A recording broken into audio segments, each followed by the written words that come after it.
crate training and potty training. Okay, so I want to talk about crate training and potty training. Crate training and potty training definitely go hand in hand, and the reason that we use crates is that it's a safe way for us to confine our dogs, and it's a small enough space to incentivize them holding their bladders.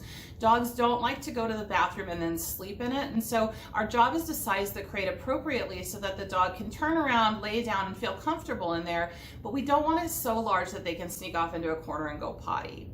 Now, as far as acclimating a dog to a crate, we want to just start building positive associations. And so early on, that means just sprinkling a few treats in there and letting the dog go in and observe, figure out that good stuff is happening in the crate, and it starts to make them want to go towards that crate a little bit more frequently. If you've got a dog that's already scared of the crate, one really easy method is to actually just kind of use reverse psychology. So you can lock really good items inside the crate and then lock the dog out of it. What you'll see is that the dog will start to want to get in there because there's these really good yummy items in there, and then you can start to let the dog in, but for just a couple of seconds. Let him in for maybe 15-20 seconds with a really great chew, and then take the dog out and lock the items back in, and what you'll see is that the dog will want more and more time in the crate.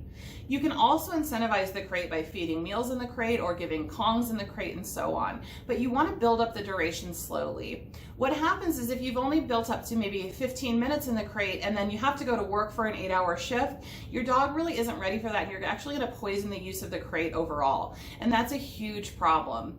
It's a big problem for dogs that are stressed out by crates to be locked in them for long periods. It's very inhumane, and it can cause a really prolonged panic reaction from them. So always take it at the dog's pace. Now, if you're starting out with crate training, but you do have to leave for long shifts, what I would recommend doing is using like an X pen, which is basically like a big puppy playpen, or you could use something like a gated off kitchen. You can give them a safe confinement area for when they're unsupervised and then continue to build duration on the crate itself. I also do want to note that overnight tends to be a little bit different than daytime crating. Overnight dogs are typically sleeping, and so we'll actually see them tolerate longer stretches in there because they're just out of it. They're really resting at that time. But during the day is when we really need to build up the duration for it. Now, as far as potty training goes, what we do is we want to make sure that we incentivize going outside to go potty as a better option for our dogs than going inside, because realistically, it's actually desirable for them to go in either location. It all spells relief for them, and so it's all reinforcing to them. So we need to make outside potties better.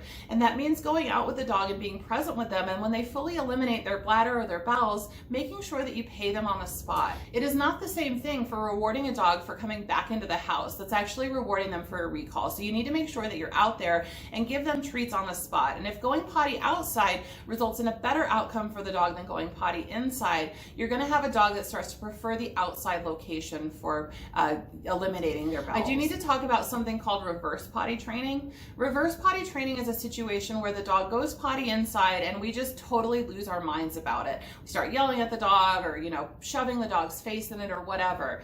What happens in those cases is that the dog doesn't necessarily recognize that they went potty inside. They recognize that they went potty in front of you, and that's dangerous. And so what we see as an outcome for that is dogs that start to get more elusive about going potty inside the house. So they'll sneak off into another room and so on. And so we need to make sure that we actually just interrupt the behavior, maybe just clap your hands and then escort the dog outside, but we don't want to scare them or really cause them to feel fear about going to the bathroom in front of us. That can thwart potty training efforts outside as well.